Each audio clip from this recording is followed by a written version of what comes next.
ఇది Moto H60 Fusion. Last year launch అయిన Moto H50 Fusion 20,000లో సెగ్మెంట్ బెస్ట్ ఫోన్ అది. ఈ రెండు దాకా కూడా 20,000లో ఏ ఫోన్ కొనాలంటే లిస్ట్ లో టాప్ ప్లేస్ లో ఉండేది మోటో H50 ఫ్యూజన్. అండ్ ఈ సంవత్సరం దాని సక్సెసర్ గా ఈ ఫోన్ తీసుకొచ్చారు. దానికన్నా కొన్ని ఫీచర్స్ ఇంప్రూవ్ చేశారు, కొన్ని ఫీచర్స్ తగ్గించారు. ఎనీవే ఆన్ పేపర్ ఈ ఫోన్ చాలా మంచి ఫోన్. స్పెసిఫికేషన్స్ పరంగా చూసుకుంటే ఈ ఫోన్ సెగ్మెంట్ బెస్ట్ లాగా కనిపిస్తుంది. బట్ రియల్ టైమ్ లో ప్రాక్టికల్ గా యూజ్ చేస్తున్నప్పుడు ఈ ఫోన్ లో చాలా ఇష్యూస్ ఉన్నాయి, చాలా బగ్స్ ఉన్నాయి. అవేంటో తెలుసుకోకుండా ఫోన్ కొనాలంటే మాత్రం తర్వాత చాలా ఇబ్బంది పడాల్సి వస్తుంది. సో ఆ ఇష్యూస్ అన్ని ఈ వీడియోలో డీటెయిల్ గా మాట్లాడుకుందాం. సో ఓవరాల్ గా ఈ ఫోన్ లో నాకు అనిపించిన మేజర్ పాజిటివ్స్ ఏంటి, మేజర్ నెగిటివ్స్ ఏంటి, ఆ ఇష్యూస్ ఏంటి, సో ఈ ఫోన్ ని కొనొచ్చా, కొంటే ఎవరు కొనాలి, ఇవన్నీ వీడియోలో డీటెయిల్ గా మాట్లాడుకుందాం. ఫస్ట్ ఈ బాక్స్ ఇలా ఉంటుంది. అన్ని మోటో ఫోన్స్ లాగే లోపల పర్ఫ్యూమ్ కూడా పంపించారు. బాక్స్ లో మనకి పేపర్ వర్క్ ఉంటుంది, ఒక సిమ్ ఇంజెక్టర్ పిన్ ఉంటుంది, అండ్ కొన్ని సీల్ స్టిక్కర్స్ ఉంటాయి. అండ్ డైరెక్ట్ గా ఫోన్ ఇచ్చారు. 68 వాట్స్ ఛార్జర్ ఉంటుంది, type C to type C cable ఉంటుంది. నాకు మోటోలో నచ్చేది అదే, type C to type C cable ఇస్తారు. సో దాని ఏంటంటే మీరు వేరే డివైస్ కి కూడా పీటీ ఛార్జింగ్ చేసుకోవచ్చు. మంచి మూవ్ ఇది. అన్ని బ్రాండ్స్ ఇలాగే చేస్తే బాగుంటుంది. కాకపోతే ఈ పర్టికులర్ ఫోన్ లో బాక్స్ లో కేస్ గానీ స్క్రీన్ గార్డ్ కానీ ప్రొవైడ్ చేయాలి. ఇంతకుముందు మోటో ఫోన్స్ అన్నింటిలో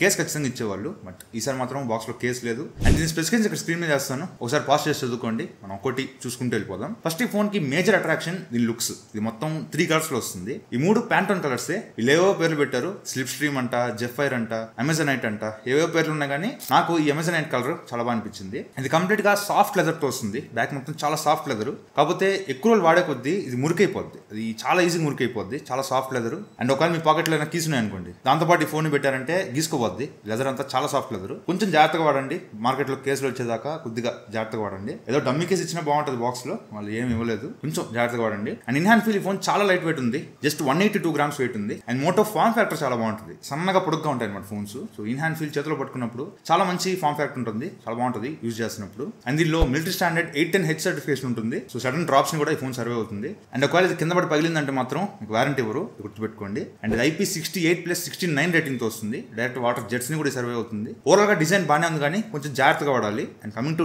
డిస్ప్లే, ఇది 6.67 inches 1.5K POLED quad curve AMOLED display. ఇది 120Hz రిఫ్రెష్ రేట్ సపోర్ట్ చేస్తుంది.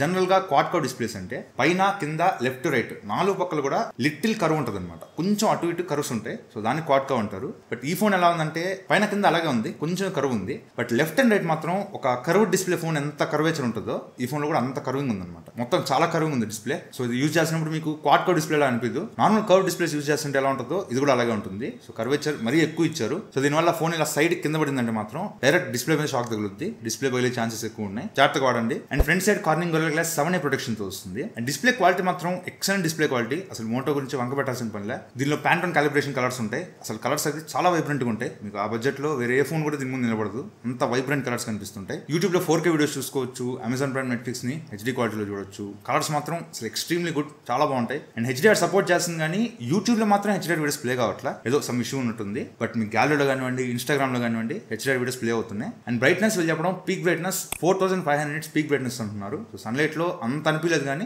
సన్లైట్ విజిబిలిటీ అయితే బాగానే ఉంది. మీకు డైరెక్ట్ సన్లైట్ లో కూడా ఫోన్ యూజ్ చేసుకోవచ్చు. డిస్ప్లే మాత్రం మీరు ఖచ్చితంగా సాటిస్ఫై చేస్తుంది. అండ్ సౌండ్ క్వాలిటీ కూడా ఇది స్టీరియో స్పీకర్స్ తో వస్తుంది. పైన కింద 2 స్పీకర్స్ ఉంటాయి. సౌండ్ క్వాలిటీ ఎక్సలెంట్ ఉంది. డాల్బీ అట్మాస్ సపోర్ట్ చేస్తుంది. ఆడియో క్వాలిటీ కూడా చాలా బాగుంది. కాకపోతే ఇక్కడ ఒక ప్రాబ్లం ఏంటంటే ఫుల్ సౌండ్ పెట్టుకొని మీరు ఏదైనా పాటలు వింటుంటే ఈ బ్యాక్ ప్యానల్ దగ్గర ఈ ఏరియాలో అదురుతుంది అనమాట. వైబ్రేషన్ తెలుస్తుంది. ఇలా పట్టుకున్నారంటే ఇక్కడంతా వైబ్రేట్ అవుతా ఉంది. ఈ ఏరియాలో మీకు వైబ్రేషన్ తెలుస్తూ ఉంటుంది అనమాట. ఇది ఒకటి యూజ్ చేసినప్పుడు కొంచెం స్టార్టింగ్ లో కొంచెం డిస్కంఫర్టబుల్ గా ఉంటుంది. ఇదంతా అదురుతా ఉంటుంది. సో ఇది ఒకటి గుర్తుపెట్టుకోండి. అండ్ కమింగ్ టు పర్ఫార్మెన్స్, ఇది MediaTek Dimensity 7400 ప్రాసెసర్ తో వస్తుంది. Last time Snapdragon processor use చేశారు. ఇప్పుడు కూడా స్నాప్డ్రాగన్ 7S Gen 3 వెళ్ళి ఉంటే బాగుండేది. బట్ MediaTek ప్రాసెసర్కి వెళ్ళారు. అఫ్ కోర్స్ కెమెరాస్ దగ్గర ఈ ప్రాసెసర్ వల్ల పెద్ద ఇబ్బంది రాలేదు, కానీ రిమైనింగ్ చోట్లంతా ఈ ప్రాసెసర్ వల్ల చాలా ఇబ్బంది వచ్చింది. మెయిన్ గా గేమింగ్ BGMI స్మూత్ 60 FPS మాత్రమే సపోర్ట్ ఉంది. 90 FPS సపోర్ట్ లేదు. వస్తుందో లేదో మనకు తెలియదు. బట్ 60 FPS లో గేమ్ ఆడుతుంటే ఇక్కడ గేమ్ లో ల్యాక్స్ కానీ ఫ్రేమ్ డ్రాప్స్ కానీ ఏం లేవు. మంచి ప్రాసెసర్ ఇది. ఆ ప్రైస్ లో గేమింగ్ కూడా బాగానే హ్యాండిల్ చేస్తుంది. కాకపోతే MediaTek processors little bit heat అవుతుంటాయి. దీనిలో నేను 1.5 అవర్ గేమ్ ఆడినప్పుడు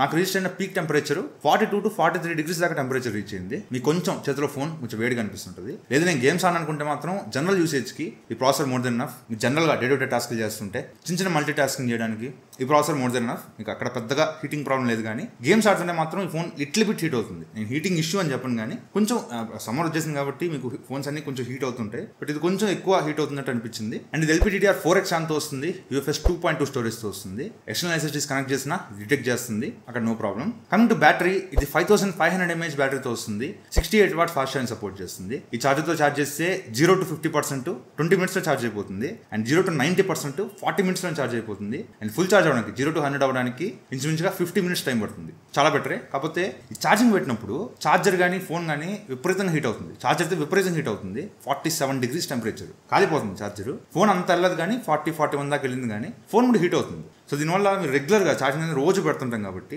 రోజు అట్లా హీట్ అవుతా ఉంటే లాంగ్ టర్మ్లో ఎంతవరకు సస్టైన్ అవుతాయో నాకు డౌటే. And coming to screen on time, ఇది నేను యూజ్ చేసినప్పుడు maximum screen on time 8 hours screen on time వచ్చింది విత్ ఒక 7% బ్యాటరీ మిగిలింది. బ్యాటరీ తక్కువే, 5500 mAh. మీకు అదర్ బ్రాండ్స్లో చూసుకుంటే ఆ ప్రైస్లో 6000, 7000 కూడా వచ్చేస్తున్నాయి. ఇంకా 5500 mAh అనేది కొంచెం తక్కువే, బట్ ఆ బ్యాటరీకి 8 hours screen on time is good. మీకు బ్యాటరీ పెద్ద ప్రాబ్లం లేదు. And coming to cameras, back side 50 MP main camera ఉంటుంది. సోనీ లైటియా 700C సెన్సార్తో వస్తుంది. And 13 MP ultra wide angle camera ఉంటుంది. అండ్ ఇక్కడ మూడోది, ఇది కెమెరా కాదు, ఇది 3-in-1 లైట్ సెన్సార్. సో ఇది ఏం చేస్తుంది అంటే 3 పనులు చేస్తుంది. Ambient light, flickering detection and RGB light. Just ఇది ఒక కలర్ సెన్సార్ అనుకోండి, బయట ఉన్న కలర్స్ ని డిటెక్ట్ చేసి దాని తగ్గట్టుగా కొంచెం ప్రాసెసింగ్ చేస్తుంది. ఇదేం సెపరేట్ కెమెరా కాదు. And front side 32 MP camera ఉంటుంది. కెమెరా పర్ఫార్మెన్స్ గురించి మాట్లాడితే చాలా బాగుంది. ఆ ప్రైస్ లో చాలా మంచి cameras. Wide angle camera 13 MP ఇచ్చారు కాబట్టి అంత దారుణంగా లేదు కానీ అంత గొప్పగా కూడా లేదు, యావరేజ్ డీసెంట్ ఉంది. సరే వైడ్ యాంగిల్ పక్కన పెట్టిస్తే ఉన్నది ఒకటే మెయిన్ కెమెరా. లైటింగ్ బాగుంటే 1x ఫోటోస్ కానీ 2x ఫోటోస్ కానీ చాలా బాగా వస్తున్నాయి. అండ్ కింద వాటర్ మార్క్ దగ్గర మీకు ఫోకల్ లెంత్ కొంచెం తప్పు చూపిస్తుంది, దాన్ని పట్టించుకోవద్దు. జనరల్గా ఫోటోస్ బ్యాక్ కెమెరాలో 1x ఫోటోస్ కానీ 2x ఫోటోస్ కానీ చాలా బాగా వస్తున్నాయి. 2x అనేది డిజిటల్ జూమ్ కాబట్టి మీకు అంత డీటెయిల్స్ ఉండవు కానీ చూడడానికి చాలా నీట్గా వస్తున్నాయి. అండ్ ఈవెన్ పోర్ట్రేట్ షాట్స్ కూడా 3 డిఫరెంట్ ఫోకల్ లెంత్లో ఫోటోస్ తీసుకోవచ్చు. 1x, 1.5x, 2x ఈ 3 డిఫరెంట్ ఫోకల్ లెంత్లో తీసుకోవచ్చు. 3 కూడా చాలా బాగా వస్తున్నాయి. కలర్స్ కానీ ఎక్స్పోజర్ కంట్రోల్ కానీ చాలా బాగుంది. అండ్ ఈవెన్ HDR పర్ఫార్మెన్స్ కూడా చాలా బాగుంది. అండ్ కొంచెం మాల్ లైటింగ్ కండిషన్లో కొంచెం లో లైట్లోకి వెళ్తే మాత్రం బాగానే వస్తున్నాయి, బట్ జూమ్ చేస్తే మీకు అంత క్వాలిటీ డీటెయిల్స్ ఉండవు, బట్ ఓవరాల్గా చూడడానికి బాగానే ఉన్నాయి. అండ్ ఈవెన్ పోర్ట్రేట్ షాట్స్ కూడా 1x, 1.5x, 2x అన్ని పోర్ట్రేట్ షాట్స్ బాగానే వస్తున్నాయి కానీ కొన్ని చోట్ల ఎడ్జ్ డిటెక్షన్ మిస్ అవుతుంది. ఈ ఫోటోలో ఇక్కడంతా ఎడ్జ్ డిటెక్షన్ సరిగ్గా చేయలేదు. అండ్ కొన్ని చోట్ల అట్లా మిస్ అవుతుంది. అండ్ కొన్ని సార్లు 1.5x, 2x చీకటికి వచ్చేస్తున్నాయి, నల్లగా వచ్చేస్తున్నాయి. సో ఇట్లా కొన్ని చిన్న ఇష్యూస్ ఉన్నాయి. అండ్ నైట్ టైంకి వస్తే మాత్రం ఇక్కడ ఇంప్రెస్ అయ్యాను. అంత గొప్పగా రావనుకున్నా, బట్ నైట్ టైం కూడా ఫోటోలు బాగా వస్తున్నాయి. 1x ఫోటోస్ కానీ 2x ఫోటోస్ కానీ. కాకపోతే కొద్దిగా ఫేస్ కొంచెం సాఫ్ట్ అవుతుంది. అండ్ ఈవెన్ పోర్ట్రేట్ షాట్స్ కూడా 1x కానీ 1.5 కానీ 2x కానీ అన్ని బాగానే వస్తున్నాయి కానీ ఇక్కడ కూడా అంతే సేమ్ ప్రాబ్లం, అక్కడక్కడ ఎడ్జ్ డిటెక్షన్ మిస్ అవుతా ఉంది. ఓవరాల్గా ఫోటోస్ మాత్రం చాలా బాగా వస్తున్నాయి. బ్యాక్ కెమెరాతో ఫోటోలు డే టైం కానీ నైట్ టైం కానీ చాలా బాగా వస్తున్నాయి. And coming to video, wide angle camera use చేసి 4K 30 FPS వీడియోస్ రికార్డ్ చేసుకోవచ్చు. వైడ్ యాంగిల్ అంత గొప్పగా ఉండదు, వీడియో క్వాలిటీ యావరేజ్ ఉంటుంది. మెయిన్ కెమెరా యూజ్ చేసి కూడా 4K 30 FPS రికార్డ్ చేసుకోవచ్చు. డే టైంలో లైటింగ్ బాగుంటే వీడియో అంత గొప్పగా అనిపించట్లా. ఫోటోస్ ఇచ్చినంత క్వాలిటీ వీడియోలో అంత క్వాలిటీ అనిపించలేదు కానీ పర్లేదు, నాట్ బ్యాడ్, డీసెంట్ ఉంది. అండ్ లో లైట్లో కూడా వీడియో క్వాలిటీ పర్లేదు, బాగానే ఉంది 4K 30 FPSలో.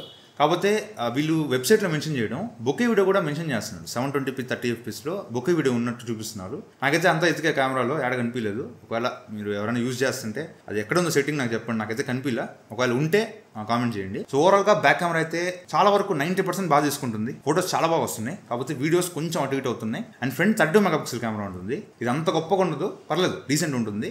లైటింగ్ బాగుంటే ఫోటోస్ కానీ పోర్ట్రేట్ షాట్స్ కానీ డే టైంలో బాగానే వస్తున్నాయి ఫ్రంట్ కెమెరా యూజ్ చేసి ఫోటోస్ పోర్ట్రేట్స్. కాకపోతే లో లైట్లోకి వెళ్తే మాత్రం మీకు కొంచెం ఫేస్ కొంచెం సాఫ్ట్ అయిపోతున్నాయి ఫోటోస్ కానీ పోర్ట్రేట్ షాట్స్ కానీ. అండ్ లో లైట్లోకి వెళ్తే ఇంకా సాఫ్ట్ అయిపోతున్నాయి, బాగా సాఫ్ట్గా వచ్చేస్తున్నాయి ఫోటోస్ కానీ పోర్ట్రేట్స్ కానీ. అంత గొప్పగా అనిపి కానీ పర్లేదు, ఆ ప్రైస్కి యాక్సెప్ట్ చేయొచ్చు. ఫ్రంట్ కెమెరా కూడా బాగానే ఉంది. అండ్ ఫ్రంట్ కెమెరా యూజ్ చేసి 4K 30 FPS వీడియోస్ రికార్డ్ చేసుకోవచ్చు. డే టైంలో లైటింగ్ బాగున్నప్పుడు వీడియో క్వాలిటీ చాలా బాగుంది. కాకపోతే లో లైట్లో తీసుకునేటప్పుడు కొంచెం మినిమం స్ట్రీట్ లైట్ కండిషన్లో తీసుకున్నా మీకు వీడియో క్వాలిటీ చాలా బాగా వస్తుంది. సో కెమెరాస్ అన్ని బాగానే ఉన్నాయి అంటున్నావు కదా అంటే కెమెరాలు బాగానే ఉన్నాయి, కాకపోతే ఇక్కడ కొన్ని ఇష్యూస్ ఉన్నాయి, కొన్ని బగ్స్ ఉన్నాయి. అందులో ఫస్ట్ ఏంటంటే నేను ఫోటోస్ అన్ని కూడా HDR మోడ్లోనే తీసా. నేను సిస్టమ్లో ఇస్తే ఇక్కడ మీకు స్క్రీన్ రికార్డింగ్ చేస్తా, ప్రతి ఫోటో HDRలోనే తీసా. కాకపోతే గ్యాలరీలో ఫోటోలు చూస్తుంటే కొన్ని ఫోటోలు HDRలో వస్తున్నాయి, కొన్ని ఫోటోలు నార్మల్గా వస్తున్నాయి. మీకు తెలుసు కదా HDR అంటే మొత్తం స్క్రీన్ కొంచెం బ్రైట్ అవుతుంది. సో కొన్ని ఫోటోస్ ఏమో నార్మల్గా వస్తాయి, కొన్ని ఫోటోస్ ఏమో బ్రైట్ అవుతున్నాయి. సో ఇట్లా ఒక ఇష్యూ అయితే ఉంది. అండ్ ఇంకోటి, అవుట్డోర్లో వీడియోస్ రికార్డ్ చేసేటప్పుడు మీరు ఎక్కువసేపు రికార్డ్ 20 నిమిషాలు దాటి రికార్డ్ చేస్తుంటే మాత్రం ఫోన్ విపరీతంగా హీట్ అవుతుంది. నేను జస్ట్ ఒక 20 minutes అవుట్డోర్లో వీడియోస్ రికార్డ్ చేస్తే తర్వాత టెంపరేచర్ చెక్ చేస్తే 47 degrees టెంపరేచర్ ఉంది. అసలు 47 అంటే అసలు కాలిపోతుంది ఫోను, చాలా ఎక్కువ టెంపరేచర్కి వెళ్తుంది. అండ్ అంత టెంపరేచర్కి వెళ్ళినప్పుడు విపరీతంగా ల్యాగ్ అయిపోతుంది. కెమెరా ల్యాగ్స్ చాలా ఎక్కువ నోటీస్ చేస్తా. అండ్ షటర్ ల్యాగ్స్ కూడా ఉన్నాయి. మీరు షటర్ బటన్ క్లిక్ చేస్తుంటే ఒక 10 clicks కొడితే 1-2 ఫోటోలు పడుతున్నాయి,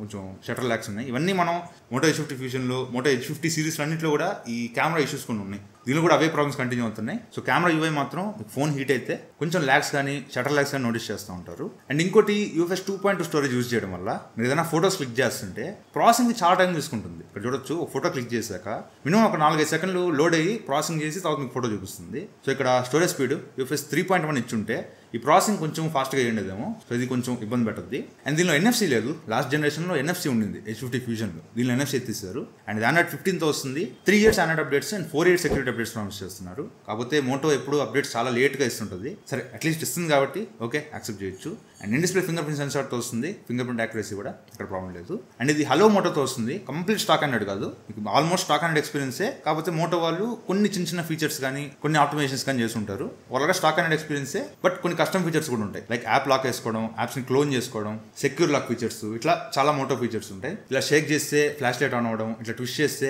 కెమెరా ఆన్ అవ్వడం, అండ్ బ్యాక్ ట్యాప్ ఆప్షన్ కూడా ఉంటుంది. డబుల్ ట్యాప్ చేసి మీరు ఏదైనా యాక్షన్ సెట్ చేసుకోవచ్చు. అండ్ మెయిన్గా దీనిలో కొత్తగా తీసుకొచ్చింది మోటో ఏ. ఇక్కడ కింద ఒక సర్చ్ బార్ లా ఉంటుంది, దాన్ని క్లిక్ చేస్తే మీకు అక్కడ ఒక 4 ఆప్షన్స్ కనిపిస్తున్నాయి. వాటిలో ఫస్ట్ అప్డేట్ మీ అని ఉంటుంది. అప్డేట్ మీ అంటే మీకు ఏమైనా నోటిఫికేషన్స్ వచ్చి ఉంటే వాటి మొత్తాన్ని సమరైజ్ చేసి మీకు అక్కడ చూపిస్తుంది. అండ్ రెండోది టేక్ నోట్స్ ఉంటుంది, దాన్ని క్లిక్ చేస్తే మనం ఒక వాయిస్ మెసేజ్ ఇవ్వమంటుంది. జస్ట్ మనం ఒక వాయిస్ మెసేజ్ ఇచ్చామంటే దాన్ని సమరైజ్ చేసి అది సేవ్ చేసుకుంటుంది అనమాట.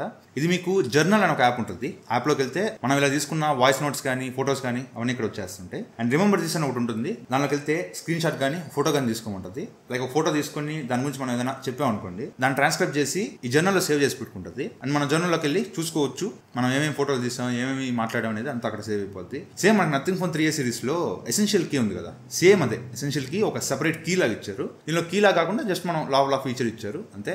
సేమ్ దానిలో ఎసెన్షియల్ స్పేస్లో సేవ్ అవుద్ది, దీనిలో జర్నల్లో సేవ్ అవుద్ది. మిగతా అవే ఫీచర్స్. సో దీనిలో కూడా ఇచ్చారు, మంచి విషయమే. అండ్ మ్యాజిక్ క్యాన్వా అని ఒక ఆప్షన్ ఇచ్చారు. దీనిలోకి వెళ్ళి మనం ఏదైనా ప్రాంప్ట్ ఇస్తే మనకు ఒక ఇమేజ్ జనరేట్ చేస్తుంది, ఏ ఇమేజ్ ఒకటి జనరేట్ చేస్తుంది. సో ఇంతవరకు బాగానే ఉన్నాయి ఫీచర్స్. సో ఇది ఫోన్ గురించి అయితే. కమింగ్ టు ప్రైసింగ్, ఇది ఈసారి తీసుకురావడమే 8GB RAM 256GB తీసుకొచ్చారు, 128 తీసుకురాలా. So base model 8+ 256GB model 22,999 launch చేశారు. సో ₹2,000 కార్డ్ ఆఫర్ ఉంది. బేస్ మోడల్ మీకు 20,999కి వస్తుంది. And high end model 12GB RAM 256GB model 24,999 launch చేశారు. అండ్ ₹2,000 కార్డ్ ఆఫర్తో 22,999కి వస్తుంది. సరే బేస్ మోడల్ 21,000కి ఈ ఫోన్ కొనొచ్చా అంటే, ఫస్ట్ ఈ ఫోన్లో మేజర్ పాజిటివ్స్, దీని display and sound quality excellent ఉంటుంది. అండ్ దీని కెమెరాస్ కూడా చాలా బాగున్నాయి, పెద్ద ప్రాబ్లం లేదు. అండ్ పర్ఫార్మెన్స్ కానీ బ్యాటరీ కానీ అంత తీసి పడేసేవి కాదు. అట్లా ఈ ఫోన్కి మేజర్ పాజిటివ్స్ అని కూడా చెప్పను. పర్ఫార్మెన్స్ బ్యాటరీ దానిపైన చేస్తున్నాయి, ఓకే యాక్సెప్ట్ చేయొచ్చు. ఈ ఫోన్లో నాసిన 4 పిల్లర్స్ బాగానే ఉన్నాయి. డిస్ప్లే అండ్ కెమెరాస్ ఇంకా బాగున్నాయి, 4 పిల్లర్స్ బాగానే ఉన్నాయి. కాకపోతే నెగిటివ్స్ ఏంటి, ఫస్ట్ బిల్డ్ క్వాలిటీ చాలా జాగ్రత్తగా వాడాలి. ఈ ఫోన్ని మొత్తం కర్వ్ డిస్ప్లే అండ్ బ్యాక్ అంతా సాఫ్ట్ లెదర్ ఇచ్చారు. సో కొంచెం జాగ్రత్తగా వాడాలి. అండ్ మేజర్గా కెమెరా బగ్స్ ఎక్కువ ఉన్నాయి, కెమెరా ల్యాగ్స్ కానీ షటర్ ల్యాగ్స్ కానీ చాలా ఎక్కువ ఉన్నాయి. అండ్ దీంతో పాటు ఫోన్ కొంచెం హీట్ అవుతుంది. గేమ్స్ అన్నా అవుట్డోర్లో వీడియోస్ రికార్డ్ చేసిన ఫోన్ కొంచెం హీట్ అవుతుంది. సో ఇవన్నీ నాకు ఓకే. ఈ హీట్ నేను పెద్దగా బయట రికార్డ్ చేయను, నేను పెద్దగా గేమ్స్ కూడా ఆడను. నా కెమెరా ల్యాగ్స్ వచ్చినా పర్లే, నేను చిన్నగా ఫోటోలు తీసుకుంటా. నాకు ఫోటోలు బాగుండాలి, డిస్ప్లే బాగుండాలి, పర్ఫార్మెన్స్ బ్యాటరీ డీసెంట్ ఉన్నా చాలు అనుకుంటే ఈ ఫోన్ ఖచ్చితంగా తీసుకోవచ్చు. అసలు ఇప్పటికీ ఈ సంవత్సరం కూడా ఈ సెగ్మెంట్ బెస్ట్ ఫోన్ ఇది. కాకపోతే కొన్ని చిన్న ఇష్యూస్, లైక్ కొద్దిగా ఎక్స్టెన్సివ్ టాస్క్ చేస్తే ఫోన్ హీట్ అవ్వడం కానీ, ఈ కెమెరా ల్యాగ్స్ కానీ, ఇవి ఒక్కటి ఇంకొంచెం ఇంప్రూవ్ చేస్తే బాగుంటుంది. ఎనీవే 21,000కి ఈ ఫోన్ ఖచ్చితంగా తీసుకోవచ్చు, మంచి ఫోన్ ఇది. సో ఇది వాళ్ళ వీడియో అయితే. వీడియో నచ్చితే లైక్ చేయండి, షేర్ చేయండి, కామెంట్ చేయండి. ఛానల్ సబ్స్క్రైబ్ చేసి మాత్రం మర్చిపోకండి. Thank you friends for watching. Bye, జై హింద్.